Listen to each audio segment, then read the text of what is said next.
Bien, vamos a ya dar inicio formalmente a lo que va a ser nuestro congreso. Para eso vamos a invitar a nuestro primer expositor, al doctor Andrés Harfuch, a que venga a pasar. Y al doctor Martín Quiñones, que va a ser de secretario en esta primera parte.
Bien, buenos días a todos. Gracias por la presencia, gracias por el esfuerzo, teniendo en cuenta el clima.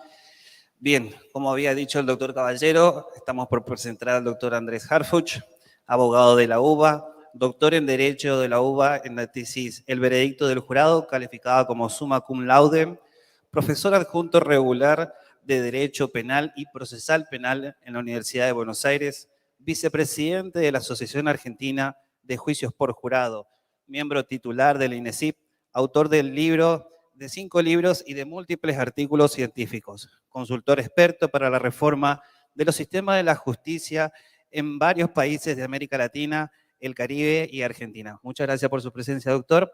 El escenario es todo suyo.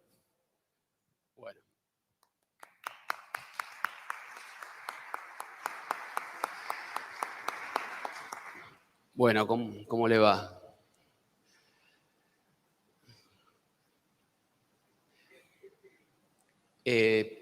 Bueno, para mí es un honor que me hayan elegido para inaugurar este congreso que para nosotros es tan importante. Nosotros cuando Guillermo nos conectó, ya sabemos de su labor con los clubes de litigación. Nosotros siempre hemos estado muy en contacto con los clubes de litigación, sobre todo el NEA, porque han sido el motor del empuje de la reforma procesal. No solamente aquí, sino en muchos otros lados del país. Y que hayan podido lograr la estructura necesaria como para montar un congreso de estas características es siempre muy auspicioso. Y además, bueno, por supuesto, un congreso de 3 días en este escenario, con estas ponentes que van a venir y que van a permitir... Estos congresos son congresos importantes para el desarrollo y el cambio. Entonces, quiero agradecer especialmente a Guillermo por tu labor. Nosotros desde lo que es el INESIP y la Asociación Argentina de Juicio por Jurados siempre vamos a apoyar de manera incondicional estos emprendimientos porque son prácticamente la semilla de lo que va a ser espero dentro de pocos años, en la vigencia plena del sistema acusatorio y con jurados en todo el país. El NEA se compone de 4 provincias. 2 ya están liberadas, que son el Chaco y Corrientes. Nos queda todavía la campaña emancipadora en Formosa y en Misiones. Más difícil en Misiones, creo que más fácil en Formosa, porque esa es la estructura que nosotros estamos viendo. Entonces, bueno, Guillermo me propuso de hablar de esta conferencia inaugural que tengo que dar acerca de el sistema de jurados y el sistema acusatorio como garantía constitucional. Entonces, sentado esto, sé que yo voy a tratar de estar unos 30 minutos y no sé si después habrá espacio para preguntas, etcétera. ¿Qué es lo que prefiero? Prefiero que me pregunten antes que estar yo acá hablando en ciertas horas, etcétera. Y así que siéntanse libre inclusive de levantar la mano y y lo hacemos más participativo. Después, bueno, creo que van a venir como una especie de break y después van a venir las conferencias de la doctora Daniela Dupuy y Gabriela Marchieghi, que están aquí también, con temas muy importantes. Bueno, lo primero que tengo que decir es lo siguiente. El sistema imperante actual en Formosa y Misiones, ¿es constitucional? La respuesta es no. ¿Y esto por qué? Se me ocurrió a mí, qué sé yo, en uno de los tantos libros que escribimos en toda esta etapa, algunos de los cuales están acá y los tiene Rubén, que siempre apoya estos emprendimientos. Binder prologó un libro, uno de los últimos que escribimos, que fue un homenaje al fallo Canales. Ustedes saben que la Corte Suprema de Justicia de la Nación en el año 2019 saca su primer leading case. El primer fallo en 170 años de historia constitucional del país dedicada íntegramente al sistema de jurados. Por supuesto, para validar el sistema de jurados y otras tantas cosas. Nosotros hicimos un librito de homenaje a ese fallo, donde está el fallo y donde están algunos artículos importantes para celebrar al fin que nuestra Corte Suprema de Justicia de la Nación, bastante morosa en exigirle a las provincias el cambio definitivo del sistema inquisitivo al sistema acusatorio, por fin, por lo menos, dijo, señores, el modelo constitucional de juicio en el país es el acusatorio y conjurado. Eso dice el fallo Canales. Con lo cual, entonces, a mí se me ocurrió verlo al revés. Por ejemplo, tenemos al Chaco, para no irnos tan lejos, pero también podemos hablar de Neuquén, podemos hablar de Chubut, todas provincias que tienen sistema acusatorio y conjurado de hace ya varios años. Imagínense que esas provincias, en ejercicio de su soberanía, porque eso es lo que rescata el fallo Canales, dice las provincias son soberanas para implementar su sistema de justicia, dijeran, no, mira, el sistema acusatorio es una porquería, no sirve para nada. Esto de que los fiscales investiguen no sirve. Volvamos al juez de instrucción. Volvamos al modelo anterior, al sistema escrito que era mejor. ¿Puede una provincia hacer esto? No. Pero uno diría, ¿pero por qué? Si es un modelo, los modelos procesales son dos. Está el sistema mixto o inquisitivo escrito y el sistema acusatorio y oral. Y esto es lo que ya creo que tenemos que borrar de nuestras mentes y de nuestros léxicos. El sistema inquisitivo mixto es inconstitucional. La Corte ya ha dicho reiteradamente, y la Corte Interamericana lo ha dicho reiteradamente, el único modelo derivado de las garantías del sistema de derechos humanos es un modelo con acusación, defensa, sentencia y la Corte dijo conjurado. Ese es nuestro modelo constitucional. Con lo cual, entonces, sistema inquisitivo y sistema acusatorio no son equivalentes. Uno es un sistema repudiado por nuestra Constitución y el otro es una garantía constitucional que no puede ser inobservada. Y el sistema de jurados es inescindible con el sistema acusatorio. Yo hace años vengo diciendo, y bueno, mucha gente me dice, Andrés, pero ¿qué estás diciendo vos? Etcétera. Yo no consigo un sistema acusatorio sin jurado. En todo caso, será un sistema tendiente al acusatorio. El sistema acusatorio es sí o sí con un sistema de jurado. Ustedes estamos en un curso en club de litigación. ¿Dónde creen ustedes que se inventaron estas reglas del examen directo, el contraexamen, el alegato de apertura, el alegato de clausura? ¿Para qué? ¿Para convencer a un juez? Para convencer a un jurado. Por si no lo sabían, sépanlo ahora. Es así. Y de hecho, cuando Chile se embarca en el año 96, 97, una reforma gigantesca, más exitosa del continente, de un sistema inquisitivo puro, terrible, escrito, etc., a lo que es ahora un sistema pleno de audiencias orales y públicas.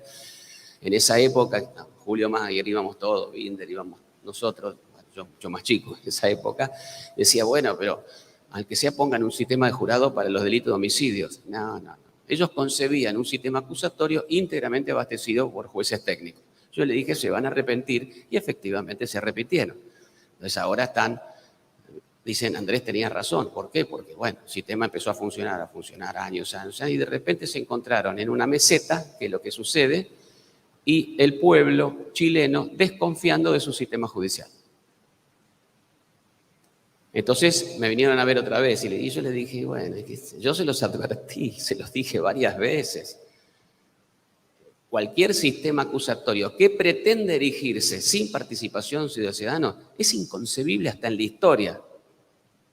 Si nosotros vamos a ver los sistemas acusatorios verdaderos, puros del pasado, empezamos. Grecia, Roma antigua, la Roma de la República, la quaestio o accusatio, así se llama.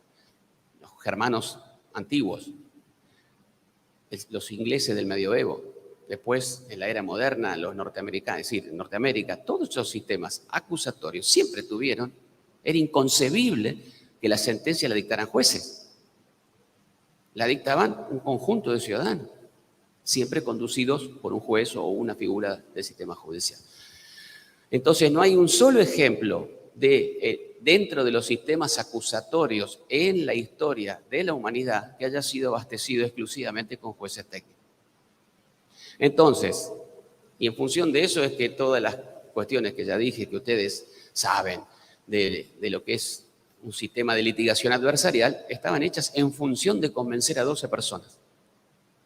Entonces, nuevamente decimos, el sistema acusatorio y el sistema de jurado, empecemos ya a sacarle esta especie de intercambiabilidad con otros modelos de justicia. No se puede hacer eso ya. Eso es lo que dice claramente el fallo Canales de la Suprema Corte de Justicia de la Nación finalmente. Nuevamente, es una corte que Binder la llama morosa, es verdad, porque ha dejado coexistir durante décadas.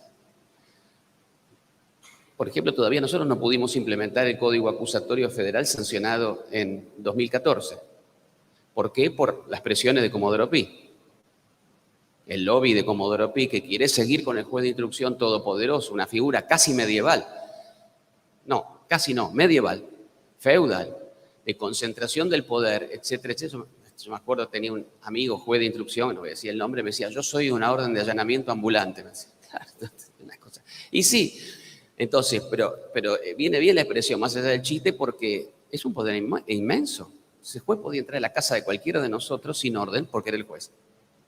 Bueno, entonces, ese lobby que algún día esperemos vencer, ha hecho que, dejado en una vacatio legis de casi 10 años, el Código Federal. Empezó a implementarse en Jujuy, no sé, en Salta, ahora creo que va a empezar en Mendoza y en Santa Fe, pero es muy fuerte la puja de poder.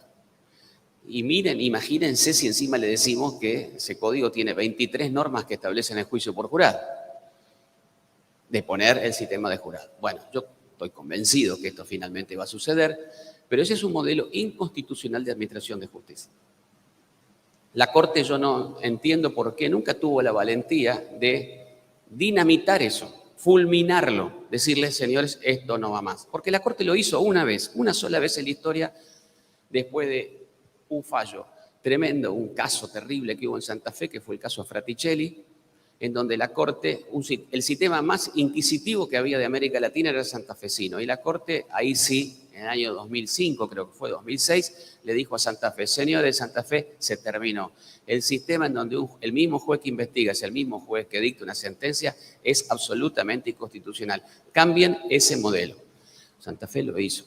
Hoy tiene uno de los mejores sistemas de justicia del país, más allá, bueno, de la crisis que tiene a nivel criminológico, etc. Pero en cuanto a sistema de justicia, lo cambió radicalmente.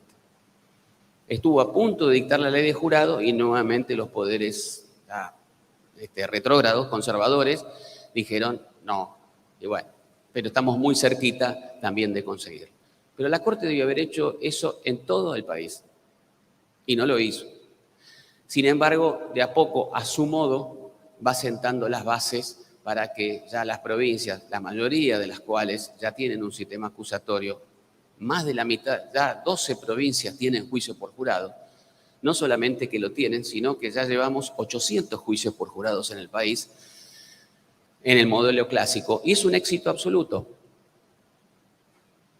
Entonces, esa es la base ideológica y constitucional desde la cual entonces empezar a ver, eso es lo que yo quería traerles aquí a ustedes para la discusión, este punto, ¿es cierto?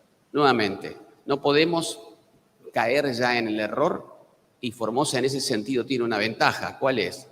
Que a pesar de ser una de las últimas provincias que quizá vaya a acceder al sistema acusatorio, no lo va a hacer como hicieron otras provincias que primero pusieron el sistema acusatorio sin jurado.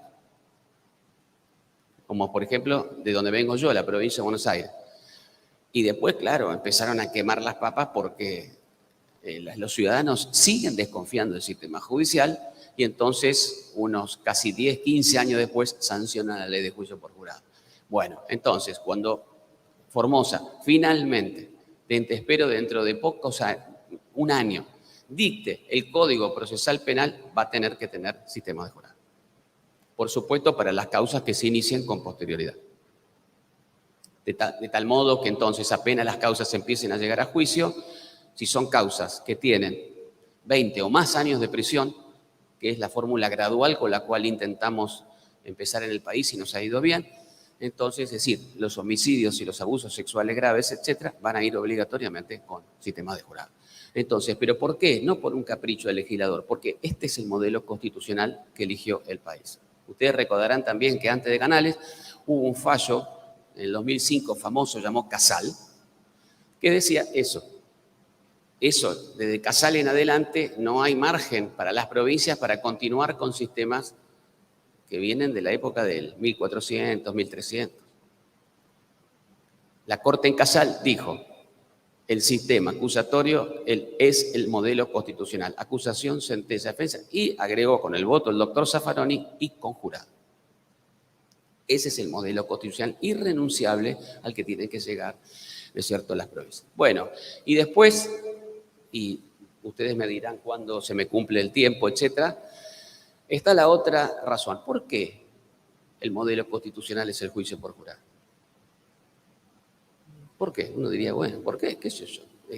¿Por qué está? Bueno, la razón es que nosotros no le podemos dejar nunca en manos de funcionarios estatales, llamados jueces, diría Carrara, asalariados del Estado, designados por el Estado, pagados por el Estado, el poder de mandar a la cárcel toda la vida a una persona. No se puede. Porque en una democracia eso es demasiado poder. Inclusive, miren lo que les voy a decir. Nosotros ahora estamos pensando en cuáles van a ser las próximas reformas en el sistema jurado. Estamos pensando seriamente, bueno, acá tengo una fiscal importante aquí, en que la fiscal también el fiscal es un agente del Estado que tiene el inmenso poder de señalar a una persona y decirle, vos vas a ir a juicio oral. Yo te voy a meter presa, te estoy investigando. Ese es un poder enorme. Con lo cual, entonces, estamos pensando implementar para ciertos delitos muy graves y sobre todo de criminalidad económica o aparato de poder, etcétera, un gran jurado de acusación. Esto es, un jurado parecido al del juicio, pero en vez de 12, 24. Y en el cual el fiscal, al terminar su investigación penal preparatoria, tiene en una audiencia que no es pública, está el fiscal ya casi como si fuese un juez imparcial y objetivo, mostrando parte de su prueba de manera oral ante esas 24 personas, y esas 24 personas van a tener que determinar si tiene elementos para ir a juicio o no. Con lo cual, los fiscales corruptos armacausas que existen en este país, que mandan a la gente a juicio sin pruebas o las encarcelan sin pruebas, ¿se imaginan? Van a ser sapo ahí, porque tienen que mostrar pruebas en serio. Entonces es una manera de que exista un control popular sobre el inmenso poder que tiene un fiscal de acusar a alguien. Eso también existe en el common law. Entonces, ¿por qué juicio por jurado? Porque es la manera de controlar el poder y de dividir el poder de castigar, que está en manos de los jueces, y dividir el poder de acusar, que está en manos de los fiscales.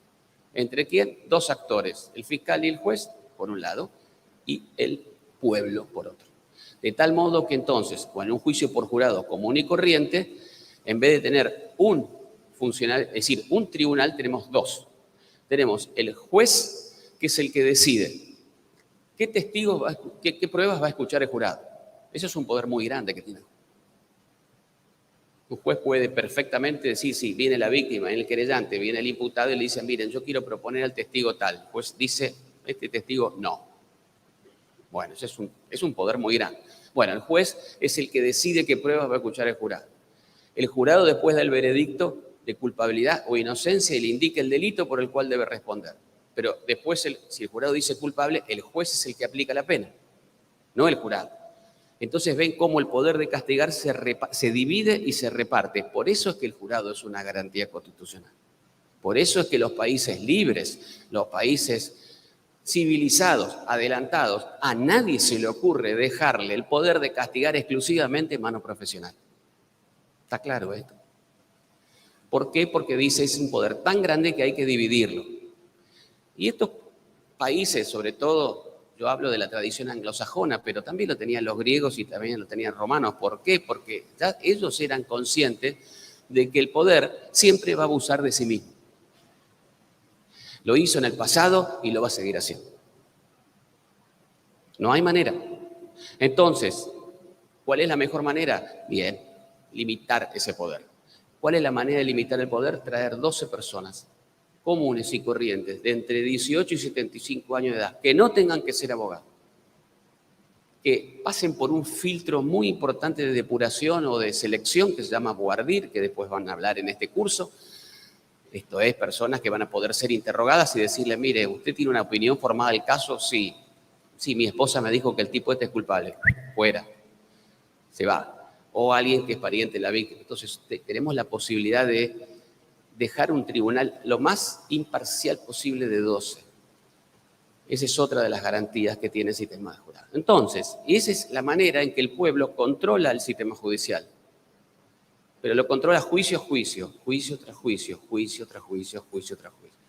El gran jurado de acusación nos quedará todavía, estamos terminando de ver de qué manera lo vamos a poder implementar en este país, pero también es una idea importante que además no solamente es para prevenir la actividad a veces corrupta de ciertos fiscales, sino al revés, para apoyar a fiscales valerosos, valientes, que se enfrentan a estructuras de poder gigantes.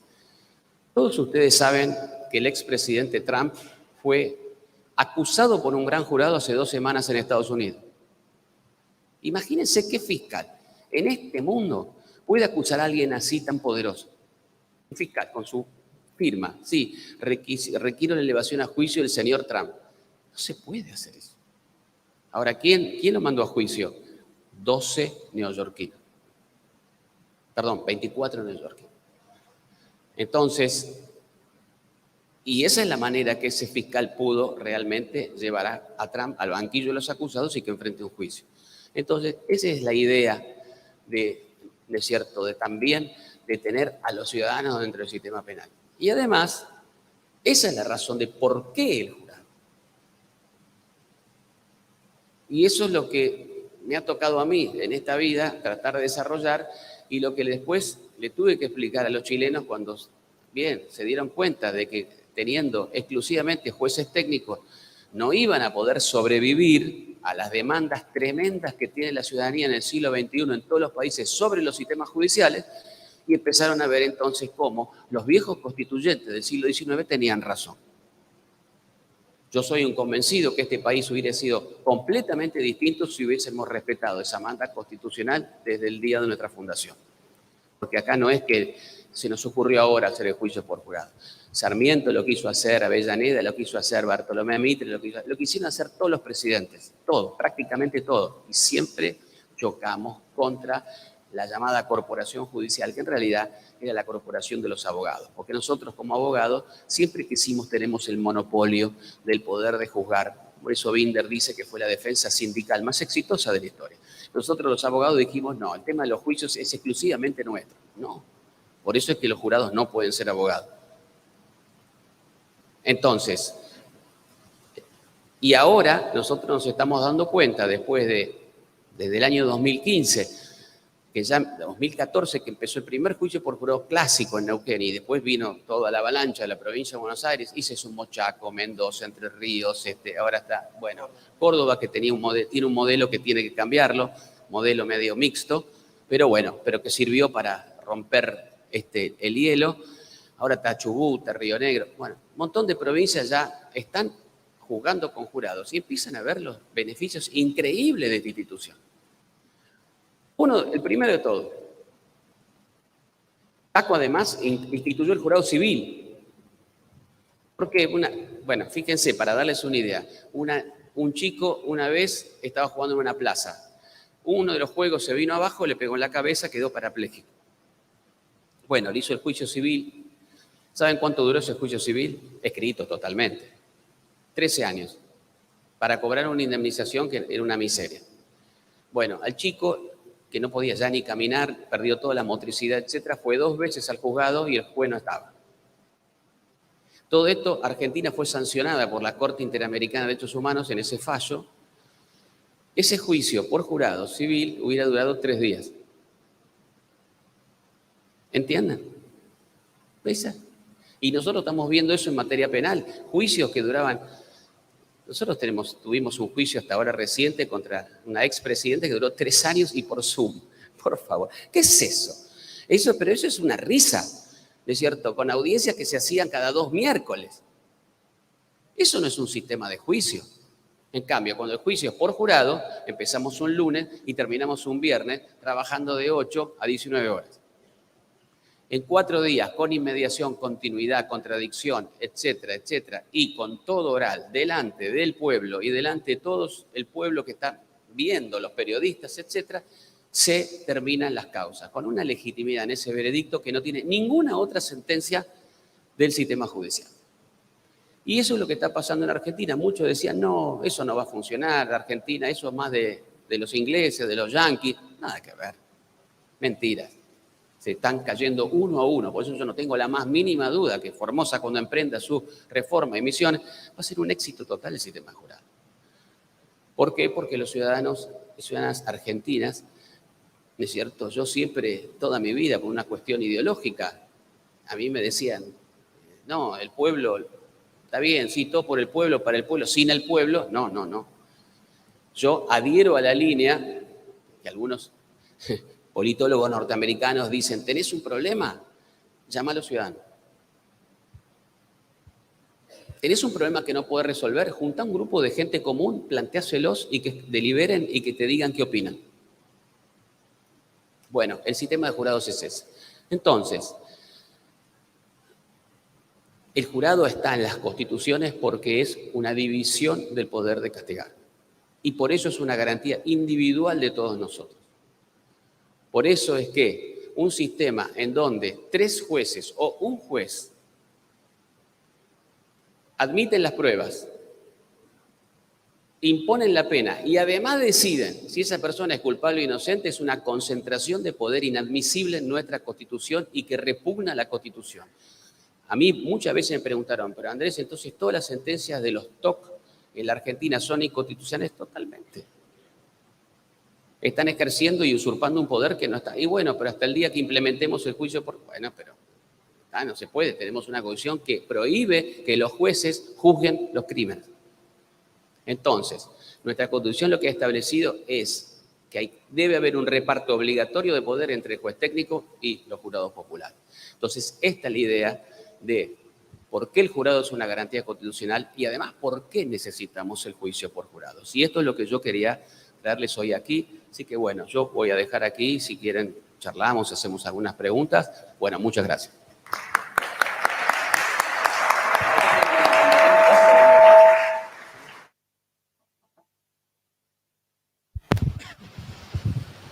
Hola, abrimos a preguntas que le quieran hacer.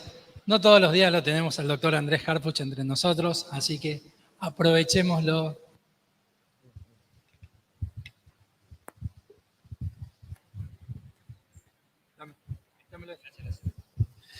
Gracias, sí.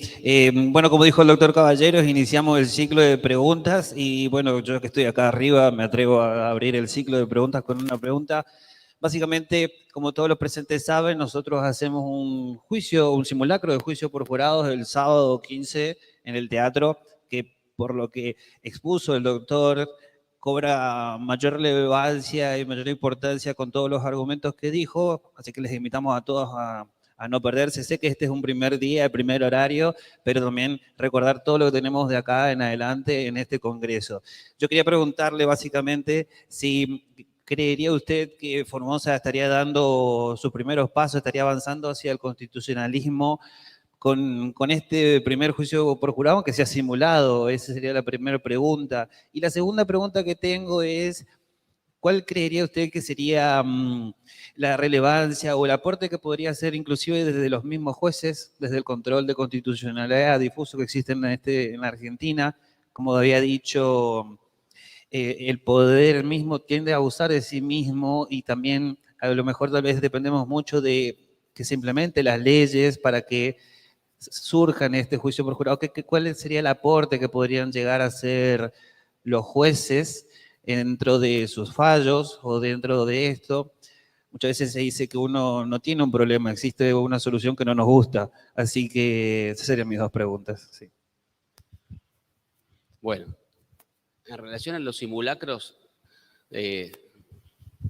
bueno, un gran amigo nuestro de Córdoba es Pepe Caferata Nores, gran maestro. Uno de los más grandes procesalistas que tiene este país. Y bueno, cuando Córdoba comenzó con el modelo que tienen, que es de escabinados, es decir, hay 8 jurados populares y 2 jueces técnicos que los van a vigilar. Ese sistema no va. Bueno, no importa, pero arrancaron así. Entonces, y él, como los cordobeses, imagínense, son recontra chicaneros, venía y me decía, Andresito, me decía, vos seguís haciendo simulacro de jurado clásico mientras nosotros hacemos jurados reales acá. Bueno, uno se lo tenía que bancar esas cosas, porque nosotros de verdad estábamos recorriendo el país haciendo simulacro de juicio por jurado clásico, es decir, un juez, 12 jurados, etcétera, etcétera. Y había el triple de gente que acá. Entonces, y los simulacros a nosotros nos ayudaron a sacar las leyes de jurado en el país. En Neuquén, gracias a un simulacro que hicimos en la legislatura, los legisladores se convencieron. Porque, ¿saben cómo se convencieron? Porque el día que hicimos un simulacro y Leticia Lorenzo en ese momento, que estábamos todos, eran más chicos, ¿no? Bueno, se le ocurrió hacer un hashtag en la época que recién empezaba Internet y las redes sociales, decir quiero ser jurado.com. Bueno, se anotaron 1.500 personas. Y claro, ahí los políticos hicieron, opa, ¿qué pasa acá? Claro, y tuvimos que hacer un sorteo de esas 1.500 personas y la gente se peleaba por estar en el jurado. Entonces, los simulacros son una herramienta poderosísima. Bueno, después, por supuesto, hace poquito lo vi al Pepe y le dije, Pepe, ¿y qué me tenés que decir ahora? Claro, porque ahora tenemos 800 juicios hechos, etcétera, y le digo, ¿cuándo van a cambiar ese sistema en Córdoba? Bueno, ahora tengo que ir a Córdoba a hablar de eso. Gaby Marquiegui me dice que no me pelee con los cordobeses, etcétera, pero bueno, algo vamos a tener que hacer, porque no. No, en serio, pues la diferencia es que en Córdoba el sistema escabinado ha permitido tener un sistema de semijurado, pero además mantener un sistema escrito caduco. En cambio, el jurado clásico tiene una norma en casi todas las provincias que dice, el jurado tendrá prohibido el acceso al expediente de la instrucción. Y miren que nosotros hicimos cursos de litigación gigantescos durante, ya no sé, más de 20 años para litigar en audiencias orales y sin embargo los jueces técnicos siguen leyendo el expediente. No pudimos desembarazarnos de él hasta que llegó el jurado. Pequeña gran revolución y milagro del jurado popular, el expediente no sigue más. Por eso es que muchos fiscales y defensores entraron en una crisis total porque tenían que ir a buscar las pruebas y traerlas acá. Bienvenido el jurado. Entonces, y eso, los simulacros terminaron de pagar muy bien. Así que yo le aliento a que ustedes sigan haciendo los simulacros porque movilizan mucho a la ciudadanía. Bueno, Gaby Dupuy, por ejemplo, Dani Dupuy fue fiscal en el Teatro San Martín, en la calle Corrientes, con Lito Cruz, Fabián Berna, etc. Y claro, se llenó el teatro, todo el mundo decía, uy, no, ¿qué es esto? Porque el jurado tiene ese magnetismo, que es porque la gente no es tonta, la gente sabe que cuando la convocan a darle el poder en su mano, porque el jurado es eso, es que esas 12 personas van a decidir y eso es ley. Entonces ahí se interesan sobremanera en el sistema judicial. ¿Qué podrían hacer los jueces? Los jueces en Formosa pueden hacer muchas cosas. Nosotros, cuando no teníamos jurado, por ejemplo, sepan, yo además de todo esto soy defensor oficial, igual que Gaby. Bueno, entonces, ¿qué hacíamos nosotros? De repente teníamos un caso muy grave y nosotros le planteamos al juez una excepción previa, así se llama en derecho procesal, ustedes saben, excepciones dilatorias perentorias, le poníamos una excepción perentoria para decirle que ese tribunal no tenía jurisdicción para juzgar. Que la Constitución decía que como eso era un crimen, entonces que convocaran a 12 personas. Todas las cosas que nos decían. Bueno, sí, si bien, vieron que los jueces ponen si bien, y después, boom, te la revientan. Bueno, entonces, ponía si bien tiene razón, si bien la Constitución, si bien que qué sé yo, parche preso. No, el día que se instaure el jurado, que qué sé yo. Pero había algunos jueces, como Edmundo Hendler, que sí hicieron lugar a eso. Y después la Cámara revocó, pero se armó un escenario de disputa. Bueno, conocí jueces en Taiwán, porque el jurado me ha llevado por medio, que por ejemplo, está bien, todavía no lo tienen, pero ¿qué hace? Él llama a 12 personas y que se sientan ahí en el juicio. El juicio lo hace él. Pero después cuando termina todo, y todo el mundo dice, ¿qué hacen esos ahí? Y el juez dice, son jurados que está bien, el veredicto de ellos no va a valer, pero yo los voy a escuchar primero antes de decidir. Todos los diarios. Y claro, el tipo terminaba el juicio, los mandaba a deliberar y decían, ¿qué decidieron? Mira si que un juez formoso, ¿está prohibido hacer eso? Bueno, háganlo. Digan que fui yo, así que no le dicen nada, qué sé yo. Pero, por ejemplo, hay 1000 cosas que se pueden hacer para forzar los cambios, porque hay que empujar. Nosotros en el INESIP tenemos esta tesis, nosotros empujamos. A veces cuando no sabemos ni bien ni para qué, pero de golpe hace ¡prum! Y así nos pasó ya varias veces, no una vez. Cuando menos lo esperábamos, yo estaba en el año 2020 caminando por la... ¿Conocen Buenos Aires ustedes?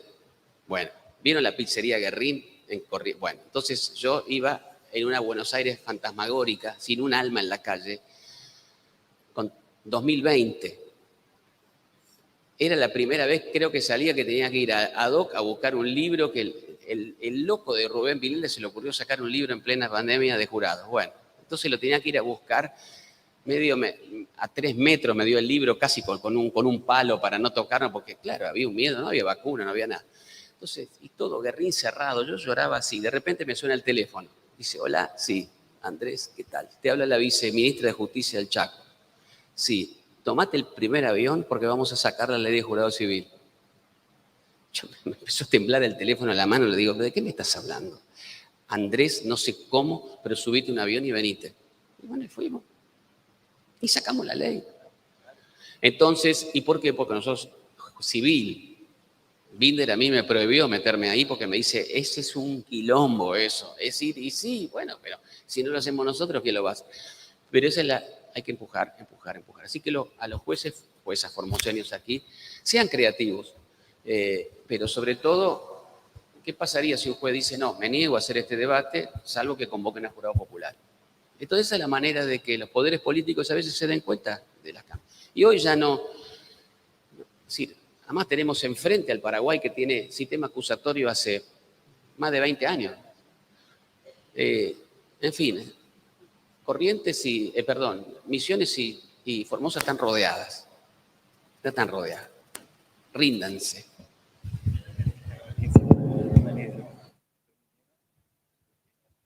Sí, Seguimos con las preguntas, entonces. Si tienen alguna pregunta, si no voy a seleccionar personas yo La voy a hacer. para hacer una pregunta. Bien, la doctora Quiñones. Bueno, le quería comentar, doctor, esto que usted señalaba de la importancia de la convocatoria de los jurados populares en este simulacro que hizo referencia Martín, que vamos a tener el sábado y que, bueno, de paso nos sirve nuevamente para repasar a todos los presentes, recordar parte de las actividades de este congreso.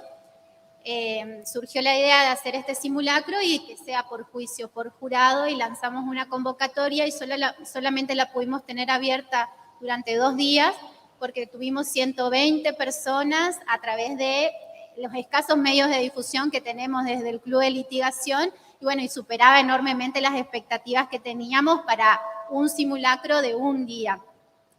Seleccionamos 20 personas, va a haber la primera audiencia de guardia, así que van a quedar definitivamente el jurado que va a integrar el juicio. Y el resto nos quedan comprometidos para futuros simulacros, o sea que realmente lo que usted señalaba de la convocatoria de la ciudadanía es muy importante. Y quiero preguntar, eso como acotación nada más, y quiero preguntarle en base a esto que usted señalaba de la enorme resistencia de los abogados y la corporación judicial en términos generales, pero de los abogados en particular, porque afortunadamente la convocatoria de este congreso, de haber interactuado ahora con los colegas que asistieron en el principio de la jornada de hoy, son muchos abogados litigantes. Entonces, en buena hora, la participación de los abogados litigantes, que a veces es uno de los roles más difíciles en el sistema de juicios, porque desde la defensa pública, yo trabajé en la defensa pública, tenemos gran cantidad de causas que son las que llegan a juicio, la fiscalía, por supuesto, el sector judicial, pero es difícil la carrera desde la faz profesional, desde el área liberal. Entonces, ¿qué aporte o qué sugerencia podría brindar hacia los abogados particulares para sumarse en esta movida reformista y puntualmente hacia los juicios por jurados?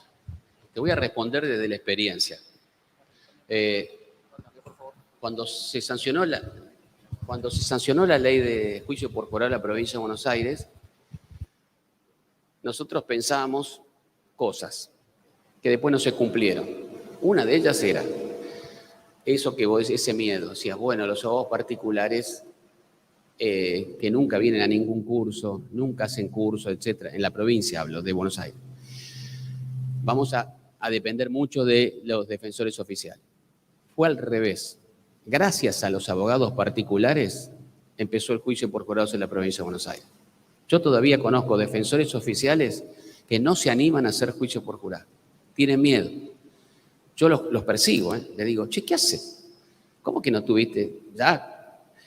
Y bueno, entonces, en cambio los abogados particulares, pues la provincia de Buenos Aires es el único distrito del país en donde el juicio por jurado es obligatorio, pero la defensa puede renunciar al juicio por jurado. Por eso los rugbyers de Villa Gesell fueron juzgados por jueces técnicos, cosa que está mal y algún día va a haber que cambiar. Pero bueno, la ley salió así, porque encima es una ley errada, porque en Estados Unidos hay posibilidades de eludir el jurado, sí, pero es prácticamente imposible, porque se necesita la aquiescencia del fiscal, de los coimputados, del juez, es decir, no se puede. Bueno, no importa. Sin embargo, fueron los propios abogados particulares los que vieron con más claridad que la defensa pública los beneficios de ir a un sistema de jurado. Así que guarda. Yo creo que hay que sentarse a hablar con los colegios de abogados muy fuerte, pero yo tengo un particular aprecio por ellos y se los he dicho, estaban re contentos, porque ellos fueron los que sostuvieron al principio, los primeros, yo te diría, 100 casos de juicio por jurados en la provincia de Buenos Aires fueron hechos por abogados particulares, que no sabían litigación, lo que vos quieras. Ahí hay un montón de cosas que hay que corregir y de capacitar, pero de a poco van haciendo. Porque además sepan que, bueno, nosotros estamos atrás prácticamente de cada ley de juicio por jurado en el país. Es una ley de juicio por jurado, pero además es una ley que ha contrabandeado el sistema de litigación adversarial, que ahora dejó de ser un modelo de enseñanza para ser ley. ¿Entienden? Ahora, la declaración previa es ley. Las objeciones es una ley. El alegato de apertura está en la ley. El de clausura está en la ley. La posibilidad de hacer preguntas sugestivas en un contraexamen está en la ley. Muchos abogados me dicen, no, pero estos cursitos, nada. Bueno, perdón, iba a ser una expresión medio. Cursito, nada. ¿Leíste la ley o no la leíste? Entonces la leen y dicen, Y claro, entonces ahí vamos yendo a los colegios de abogados a decir, déjense de hinchar. Bueno, es todo un sistema que va, por eso yo digo de la mano. Y por eso es que yo, en mi mente, creo, es decir, el 80% de los abogados del país se dedica a civil, el 20% a penal. Por eso es tan importante el jurado civil. Porque ahí sí, ahí donde está la tarasca en serio, bueno, entonces ahí sí van a empezar a hacer masivamente cursos de litigación, pero ya no por fuera de la universidad. En las universidades se va a empezar a enseñar litigación adversarial 1, 2, 3, y en todos los años tener como tienen las universidades del Common Law, en donde tienen regla de evidencia y litigación adversarial como materias obligatorias de grado. Ahí recién va a empezar a cambiar la formación de los abogados y les van a enseñar a salir con un título, pero para litigar, no para escribir. Yo me recibí de abogado y en el práctico de la facultad me enseñaban a hacer escritos. Yo voy todavía a la Facultad de Derecho en la UBA, soy profesor. Ahí le digo, escúchenme, ¿cuándo? Yo le decía pero al decano, ¿cuándo se te va a ocurrir dejar de esta? Me miraba así, mirá, me dijo, mientras en civil tengamos que seguir haciendo, pido esto, solicito, y lo vamos a seguir haciendo así. Entonces, ahí tenemos esas resistencias del mundo académico también que van a ir cayendo uno a uno. Pero yo, así todo, estamos teniendo ya juicios por jurados ahora de un nivel de litigación extraordinario, porque ya hay una nueva generación de gente, gracias a todos estos clubes y todas experiencias de litigación que hicimos de hace más de 20 años, que es lo que va a garantizar el triunfo final. Nosotros no creo que hubiésemos podido implementar el sistema jurado sin la existencia de este curso de litigación que yo lo hice el primero en 2004. Pero bueno, ya han pasado miles de personas por ahí y eso ya está plasmado en las leyes, entonces es un continuum. Así que yo creo que, ojo, porque creo que los abogados particulares en Formosa van a ser los primeros en ir a juicio por jurado, antes que los defensores oficiales, que están a veces más imbuidos de los vicios del sistema jurisdiccional que los abogados técnicos.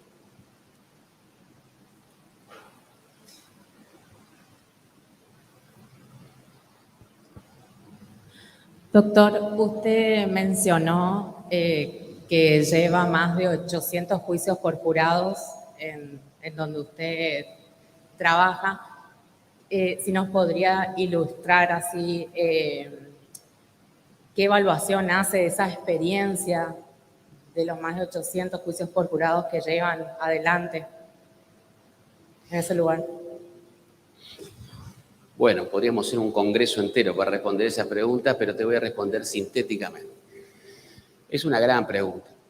Porque uno podría decirse, bueno, ¿cambió algo? Yo tuve los dos sistemas. Yo hice más de 70, 80 juicios ante jueces técnicos sin jurado. Yo vengo de una formación escolástica, dogmática, todos acá saben lo que es. Bueno, entonces, antes de yo conocer la litigación, pensaba que un juicio se ganaba con cuánto más sabía yo de derecho que la contraparte. Es decir, el juicio lo ganábamos básicamente, en realidad, por teorías. De hecho, los jueces te felicitaban, che, que bien, muy bien, lo que vos planteaste, el tema de la libre disponibilidad o de si salió de la esfera de custodia para decir si el robo estaba tentado o consumado. Entonces hacíamos alegaciones dogmáticas impresionantes. Bueno, cuando empecé a hacer litigación adversarial, yo me agarré la cabeza. ¿Sí? ¿Qué hice? Pues yo iba a los juicios, como casi todos, pero yo les digo esto, les hablo de la década de los 90, y conocí a los testigos ahí, ese día, porque los había leído en el expediente, pero nunca los había visto. Cuando empecé a ver que eso es mala praxis, y que si uno no entrevista a los testigos y no sabe lo que... Entonces, todo lo que supone... Bueno, entonces me sentí casi como un delincuente. Es decir, ¿cómo hice esto? Así todo no me iba tan mal, qué sé yo, etcétera. Y yo siempre defendí fuerte, qué sé yo, etcétera. Y bueno, tenía buenos resultados. Pero después cuando vi el cambio de paradigma, se terminó. Entonces, ahora, con el juicio por jurado, eso sí, es obligatorio y ya no hay manera de salir de ahí. Entonces, ¿cuál es la gran diferencia? Es que los jurados no quieren teorías, ni quieren grandes alegatos, ni quieren buenos oradores. De hecho, hemos visto muy buenos oradores que perdieron los juicios. ¿Por qué? Porque los jurados lo único que quieren son pruebas. No quieren ni que los hagan llorar. Esas son todas giladas, ¿eh? En serio. Si ustedes creen que al jurado vamos a ir a hacerlo llorar y lo vamos a hacer conmover y con eso ganamos el juicio, olvídense de eso. Los jurados son gente muy inteligente, que lo único que les van a pedir a ustedes es que les traigan pruebas de verdad. Si ustedes no les traen pruebas de verdad, van a absolver. De hecho, absuelven.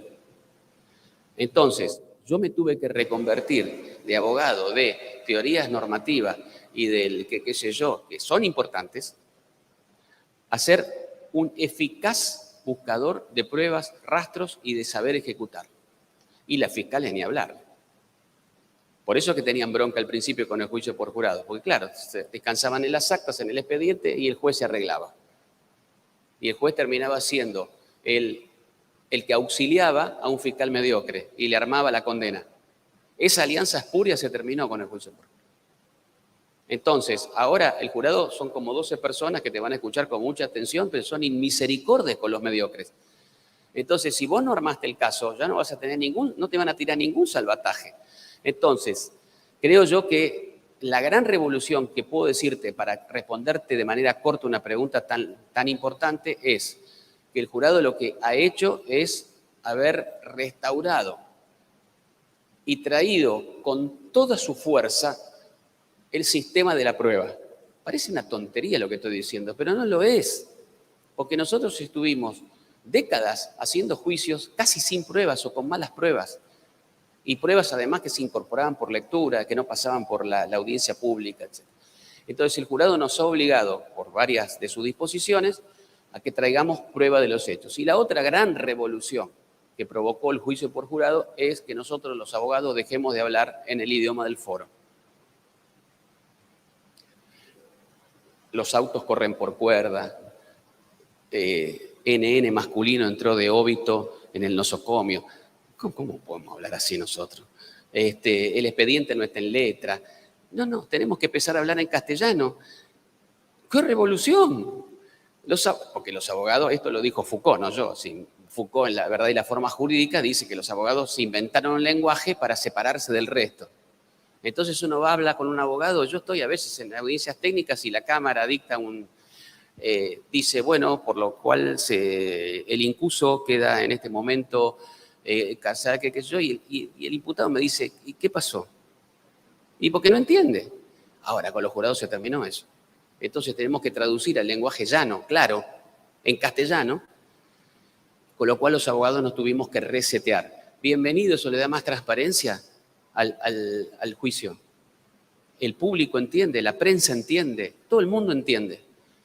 Y eso es uno de los valores más importantes que trajo el juicio por jurado. Porque si vos le vas a ir a hablar en el idioma del foro al jurado, te van a mirar y te van a decir, ¿esto qué está diciendo? Entonces, y este es otro de los grandes adelantos que ha hecho el sistema. ¿Hay otra pregunta en la sala?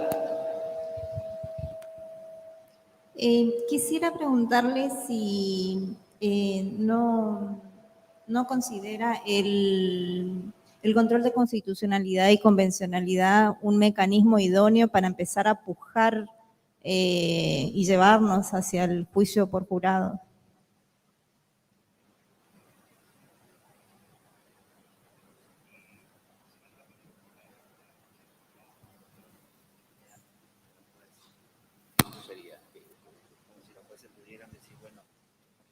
Bueno, mirá, yo nuevamente creo, yo por eso rescato a uno de los más grandes juradistas de este país, que se llama Edmundo Hendler, que fue camarista penal económico, se jubiló hace ya un tiempo, pero él en los años 80, mira lo que te voy a decir, y fines de los 70, 80, sacó un fallo famoso llamado Valicenti, en donde él se negó a juzgar a una persona porque era un crimen importante económico, de contrabando, etcétera, etcétera, y dijo, yo no voy a hacer este juicio hasta que no me pongan 12 jurados. Caballero, que era otro gran camarista que estaba con él, lo firmó, después el tercero en disidencia dijo que no. Eso generó un revuelo que llegó hasta la Corte Suprema de Justicia y la Corte le dijo al Congreso, sancionen la ley de juicio por jurado. El Congreso, por supuesto, no le dio ni bola. Pero, sin embargo, tensaron la discusión muy fuerte y volvieron a poner la discusión del juicio por jurado por sobre la mesa. Hoy es mucho más fácil hacerlo. Yo, sinceramente, creo que en Formosa los jueces están completamente habilitados para negarse a hacer un juicio, por ejemplo, por un homicidio o un femicidio, y decir, miren, esto está reservado a los jurados populares. Entonces, detengo aquí el juicio hasta que no me traigan 12. Uno me diría, bueno, ¿se podría hacer un juicio por jurado sin ley? Bueno, yo creo que lo ideal sería tener una ley. Pero ustedes ya saben que hay todas unas teorías ahora en el derecho que se habla, bueno, el mejor derecho, entonces uno puede acudir a una provincia similar, por ejemplo, Chaco, que ya tiene un sistema de ley instituido y puede aplicarlo, por ejemplo. Es decir, hay 1000 cosas. No vería mal tampoco que de repente ese juez, si quiere hacer eso, traiga 12 personas comunes. Usted siéntense ahí. Yo dice, ¿qué opina? Bueno, y con eso te imaginas el lío que se arma. Pero yo creo que tenemos que hacer una fuerza muy grande para que la legislatura, no sé, ¿en Formosa es bicameral o unicameral?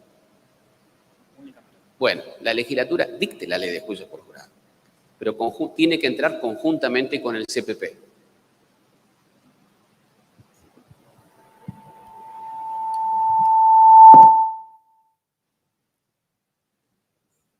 Sí, hola.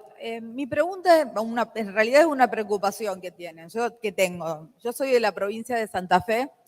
Tenemos desde el 2014 un sistema acusatorio que hoy por hoy, desde jueces técnicos, está total y absolutamente colapsado. Y obviamente estoy a favor del juicio por jurado, pero mi miedo es el tema del colapso del sistema, porque, por ejemplo, yo hoy estoy en juicio y estoy en un juicio que ya viene desde 8 años.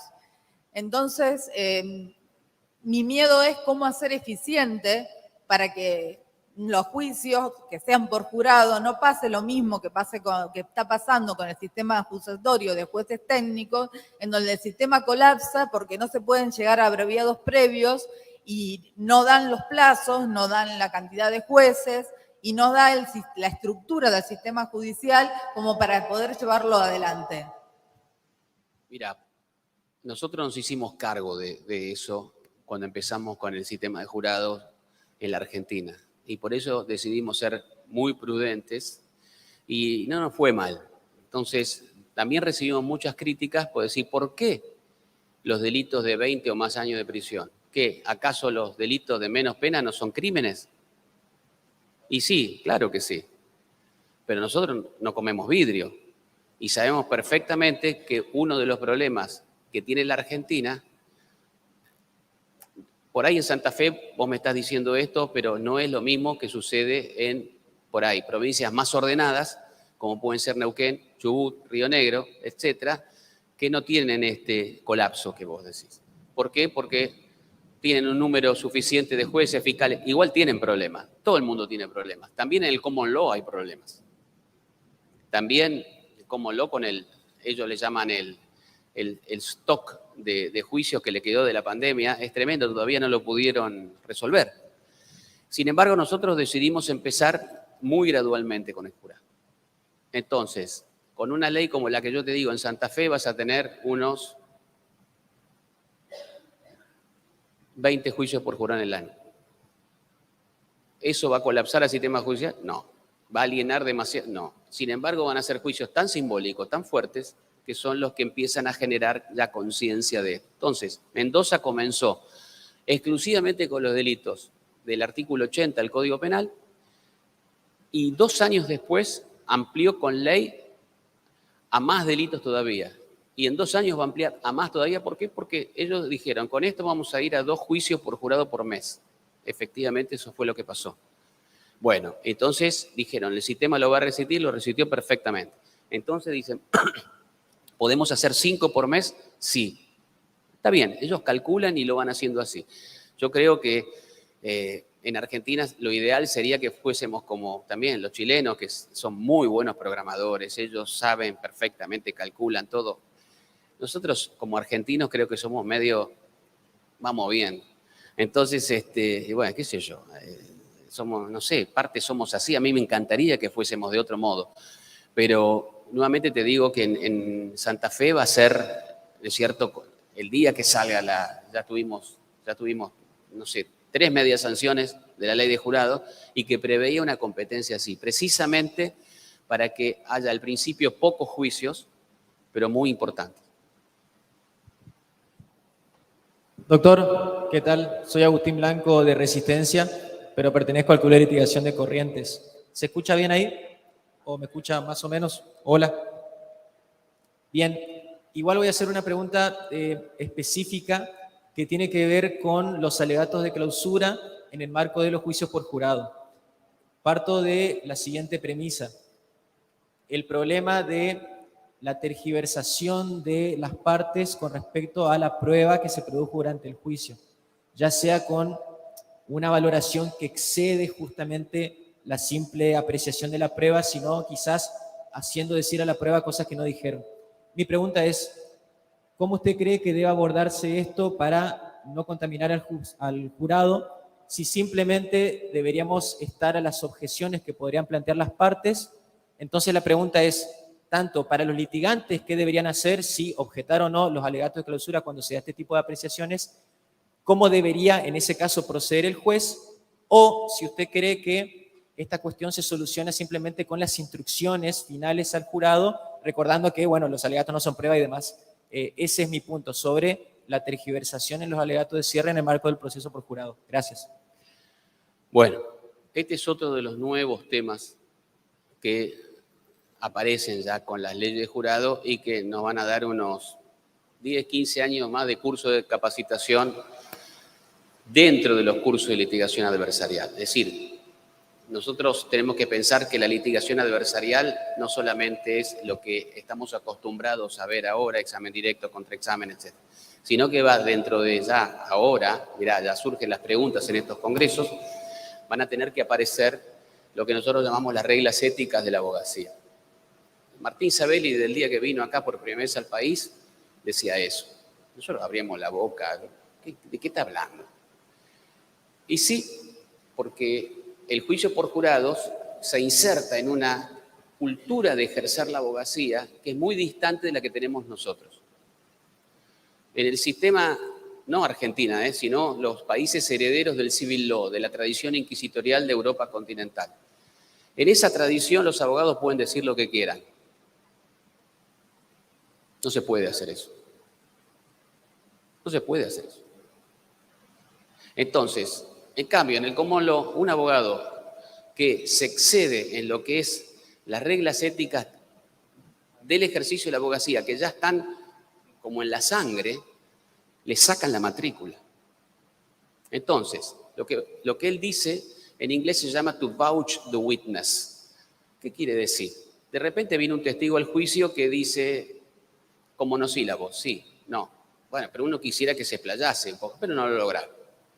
Entonces el abogado dice, no hay problema.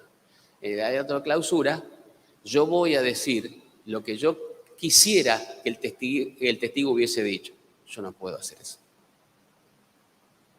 Entonces dice, el testigo Jorge dijo que efectivamente vio al imputado en la escena del hecho. No, eso no lo dijo.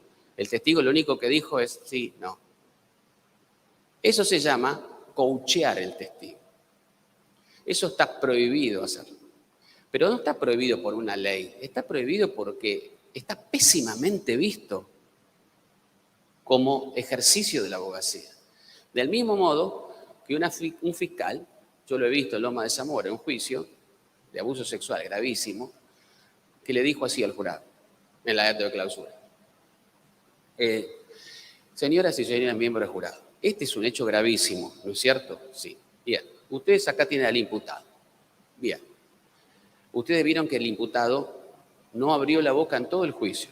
Después el juez, que yo termine, va a venir a dar instrucciones que ese es su derecho constitucional y por supuesto que lo es así y que no puede implicar presunción alguna en su contra. Pero ¿no les parece sintomático que en un juicio de esta naturaleza ni siquiera haya dicho nada? No puede decir eso. ¿Entienden? Porque está negando una garantía constitucional. Y sin embargo lo dijo. Yo quería salir a agarrar la trompada, pero el abogado defensor estaba así. Y bueno, ahora, ¿a quién se le ocurriría en Canadá, en Inglaterra, en Escocia, hacer una aseveración como fiscal? Lo sacan, es decir, el juez lo llama y le digo, una más, y yo le saco la matrícula. O, por ejemplo, si de repente en ese juicio el juez, en ese proceso, excluyó un arma porque el allanamiento fue ilegal, yo no puedo hacerle saber al jurado que hay un arma. ¿Entienden? Y acá lo hacen. ¿Ustedes saben que hay un arma? ¿Qué lo jurado empieza a cumplir? Entonces, eso es causal de disolución del jurado. Pero eso es una inconducta grave de los abogados.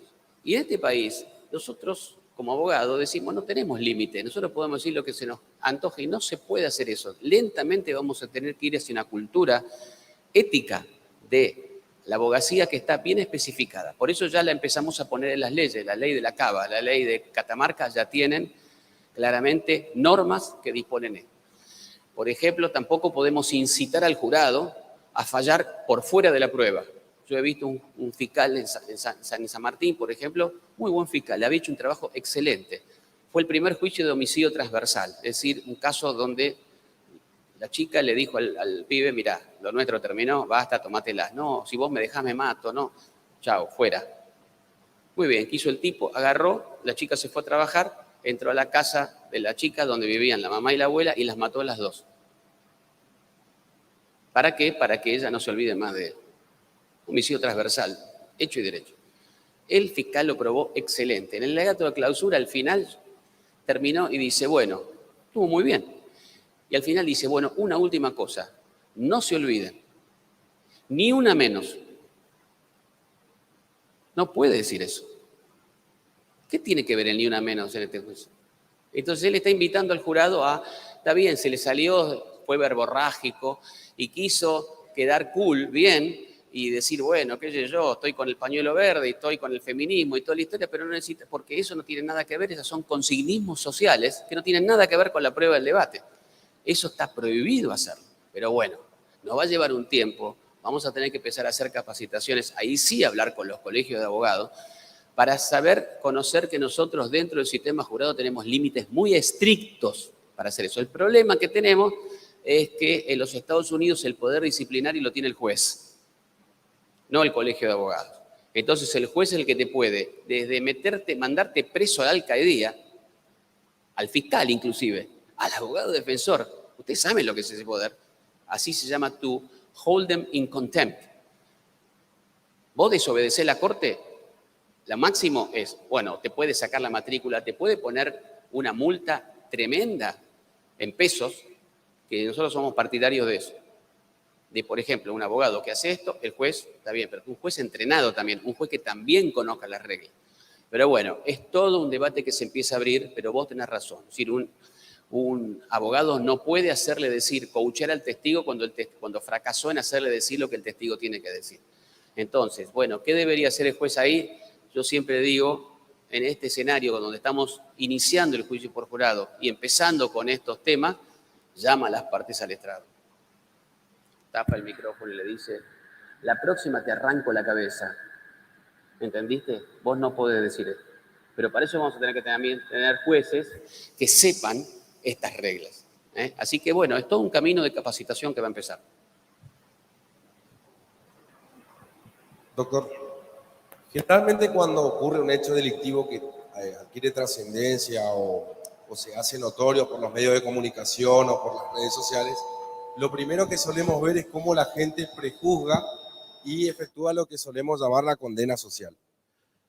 Yo particularmente creo que ese es uno de los fundamentos que no solamente los colegas, sino principalmente los aquellos encargados de efectuar reformas, toman como fundamento para dilatar la implementación del juicio por jurados, sosteniendo que el pueblo no está preparado para eso. De acuerdo con su experiencia, ¿es ese un temor válido? ¿Hay que instruir al pueblo previamente antes de establecer el juicio por jurados? No. Es al revés. Los que nos tenemos que instruir somos los operadores del sistema judicial. Eso es un error. Yo creo que ahora, sobre todo con el tema del género, los cordobeses hicieron una movida errónea. Entonces hicieron un manual de perspectiva de género, que con todo respeto digo, considero de malo, en términos de perspectiva de género y feminismo. Entonces los jurados cuando llegan tienen que hacer como una especie de curso acelerado de perspectiva de género. Ese no es el camino. Además es inconstitucional, porque el jurado es un tribunal judicial de la Constitución. En ninguno de los países juradistas del mundo de larguísima tradición se les va a ocurrir, ¿no es cierto?, imponerles a los jurados que tengan que hacer un curso de nada, porque hoy es esto, mañana va a ser violencia institucional, mañana va a ser los derechos del niño, mañana va a ser lo que sea. No. El juicio por jurado, eso sí, tiene el juicio por jurado lo que hace es, tiene momentos en los cuales los jurados reciben toda la instrucción del juez, no solamente las instrucciones finales, en donde el juez les explica qué es la perspectiva de género, explica qué es la violencia institucional, explica qué es el interés superior del niño. Es decir, es el derecho aplicable que el juez le transmite las instrucciones finales, iniciales, pero también durante el guardir, es decir, en la época, en la cosa de selección, y también el juez en su propia conducción del juicio, permitiendo ciertas preguntas, otras no. Pero precisamente una de las razones por las cuales existe el jurado es para que la gente común de entre 18 y 75 años, que no sean abogados, vengan con la experiencia de vida que tienen. Yo nuevamente creo que hay cierto prejuicio elitista en eso. Para poner el tema del feminismo. ¿El feminismo de dónde corno creen que nació? ¿De una vanguardia de ilustradas que le bajó a las masas que no sabían nada lo que es la perspectiva de género? No fue así, fue al revés. El feminismo, las luchas feministas surgieron de abajo, del pueblo mismo, de esos que están ahí.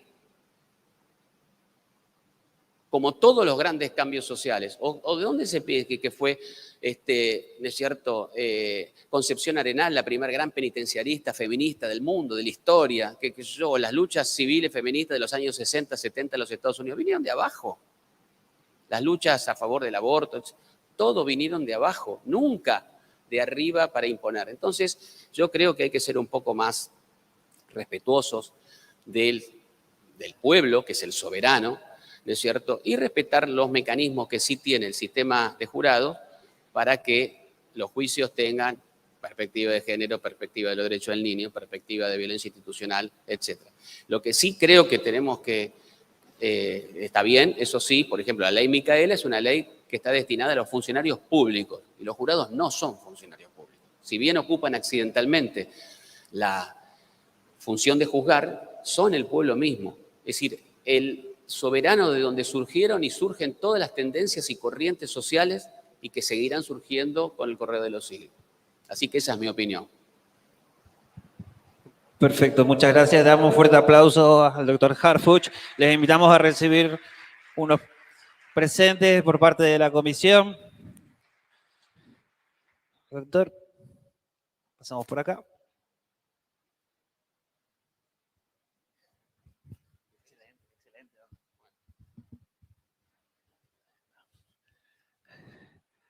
Muy bien.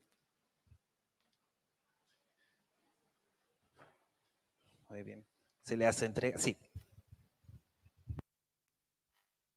Aplauso, fuerte el aplauso para el doctor Andrés Harfuch. Agradecemos su presencia, sus palabras.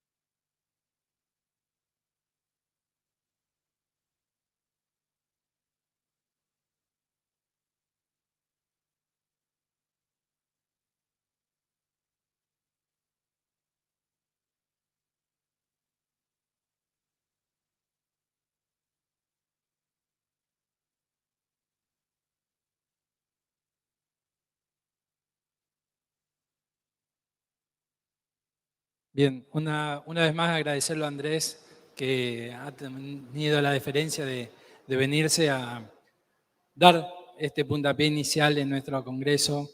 La verdad que muy agradecido a todos que hayan venido con esta lluvia, pero creo que la exposición que nos acaba de dar Andrés y que ha despertado en todos nuestros participantes tantas preguntas, y seguramente han quedado preguntas, a mí también me ha quedado alguna pregunta por hacer, y escuchar que tenemos visitantes de otros lados que escapan a lo que es el primer planteo de regionalismo que teníamos con los 4 clubes de litigación.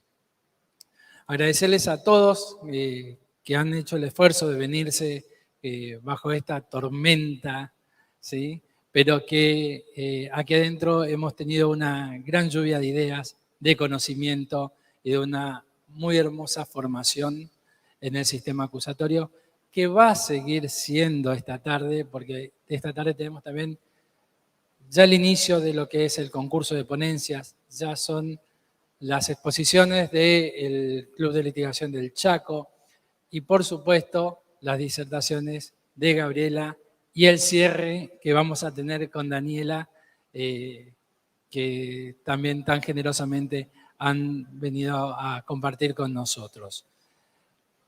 Quedan libres para ir a ver los libros, a buscar los libros de los autores, si alguno quiere ya llevarse alguna de las obras de ellos autografiadas, venir a conocerlos, venir a sacarse una foto, y los esperamos a las 16 para dar la continuidad a nuestra segunda jornada de este primer Congreso de Litigación Oral del NEA, organizado por los 4 clubes de litigación. Gracias y los esperamos.